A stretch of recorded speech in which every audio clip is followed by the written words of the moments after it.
យោងតាមក្រសួងសុខាភិបាលមានអ្នកជំងឺគ្រុនឈាមសរុបចំនួន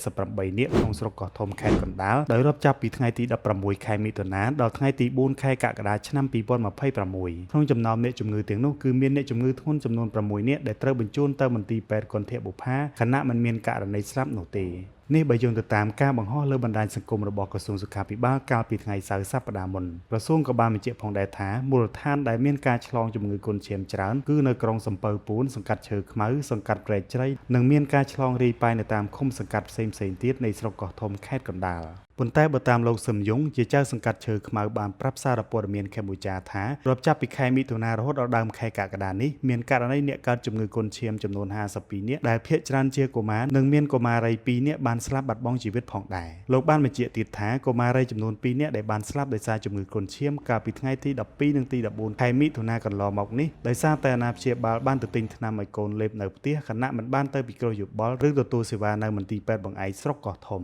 នេះមានន័យថាអ្នកជំងឺ2នាក់បានស្លាប់មុនពេលក្រសួងសុខាភិបាលកត់ត្រានៅក្នុងរបាយការណ៍លោកបន្តថាក្រសួងសុខាភិបាលនិងភាគីពាក់ព័ន្ធបាននឹងកំពុងតែចុះផ្សព្វផ្សាយពីវិធានការការពារដាក់ថ្នាំអាបែតនិងបាញ់ថ្នាំសម្លាប់សត្វមូសនៅតាមសាលារៀននិងតាមភូមិផងដែរយ៉ាងណាក៏ដោយលោកលើកឡើងថាកត្តាដែលនាំឲ្យមានអ្នកឆ្លងជំងឺគ្រុនឈាមនៅសង្កាត់របស់លោកដោយសារតែជារដូវវស្សាផងនិងកង្វះអនាម័យនៅក្នុងការរស់នៅរបស់អ្នកភូមិផងដែរ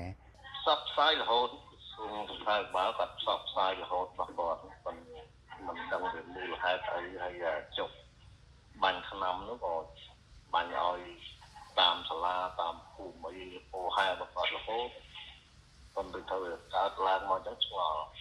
វាភ្លៀងផងហើយការចូលរួមអនាម័យរបស់គាត់នៅមានកម្រិតផងគាត់មិនសូវខ្វល់លើជុំវិញផ្ទះគាត់ពាក់ព័ន្ធនឹងករណីនេះលោកទុំបូរ៉ានាយកប្រតិបត្តិនៃគណៈកម្មាធិការសម្របសម្រួលសុខភាពដែលហៅកាត់ថា HACC បានប្រាប់សារព័ត៌មានកម្ពុជាថាប្រជាពលរដ្ឋមានភាពមមាញឹកនៅក្នុងការប្រកបរបរចិញ្ចឹមជីវិតអញ្ចឹងពួកគាត់មិនសូវបានគិតដល់វិធានការបង្ការនិងការព្យាបាលជំងឺគ្រុនឈាមនោះទេដែលជាកត្តាធ្វើឲ្យគាត់មានចំណេះដឹងនៅមានកម្រិតពាក់ព័ន្ធនឹងជំងឺគ្រុនឈាមយ៉ាងណាក៏ដោយលោកបូរ៉ាក៏បានសំណូមពរឲ្យភាគីពាក់ព័ន្ធនិងអ្នកដែលធ្វើការលើសេវាសុខភាពសាធារណៈត្រូវចូលរួមផ្សព្វផ្សាយអំពីជំងឺគ្រុនឈាមនិងឥរិយាបថនៃការរស់នៅរបស់សហគមន៍បន្តទៀតលោកបន្តថាអ្នកស្ម័គ្រចិត្តដែលទទួលបានការបង្ហាត់បង្រៀនពីមន្ត្រីជំនាញក៏បានដើរតួនាទីយ៉ាងសំខាន់នៅក្នុងការបញ្ជ្រាបចំណេះដឹងដល់សហគមន៍ផងដែរខណៈលោកលើកឡើងថាការផ្សព្វផ្សាយនៅតាមប្រព័ន្ធផ្សព្វផ្សាយរបស់រដ្ឋរឹតតែសំខាន់ផងដែរ